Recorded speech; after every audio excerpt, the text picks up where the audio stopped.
உங்களோட thoughts and ஒப்பீனியனோட ஒருத்தர் ஒத்துப்போகலை disagree பண்ணுறாங்க அப்படின்னா that doesn't mean they hate you.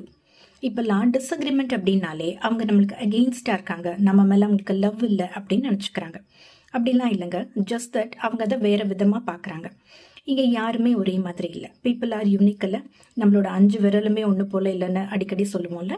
So உங்களை ஒருத்தர் லவ் பண்ணலாம், ஸ்டில் உங்கள் வியூஸோட டிஸ்அக்ரி பண்ணலாம். உங்களுக்காக கேர் பண்ணலாம், ஸ்டில் நீங்கள் பண்ணுற ஏதோ ஒன்று அவங்களுக்கு ஓகே இல்லாமல் இருக்கலாம். ஸோ டிஃப்ரென்ஸ் ஆஃப் ஒப்பீனியன் இருந்தாலே அது அன்ஹெல்தின்னு அர்த்தம் கிடையாது. எப்போ அந்த டிஸ்அக்ரிமெண்ட் அன்ஹெல்தியாக ஆகலாம் அப்படின்னா, அவங்களோட ஒத்து போகலை அப்படின்ன உடனேயே அவங்கள அசிங்கப்படுத்துறது, கிண்டல் பண்ணுறது, இன்சல்ட் பண்ணுறது, நான் சொல்கிறது தான் ரைட் அப்படின்னு அவங்கள மெனிப்புலேட் ஆர் கண்ட்ரோல் பண்ண ட்ரை பண்ணுறது, இதெல்லாம் தான் ப்ராப்ளமேட்டிக் பிஹேவியர்ஸ். பொலைட்டாக எந்த ஒரு ஃபைட்டோ இல்லை ஆர்கியூமெண்ட்டோ இல்லாமல் ஒரு காம் டிஸ்கஷனில் அதை ஹேண்டில் பண்ண ட்ரை பண்ணால் அது ஒரு மெச்சூர்ட் பிஹேவியராக இருக்கும்.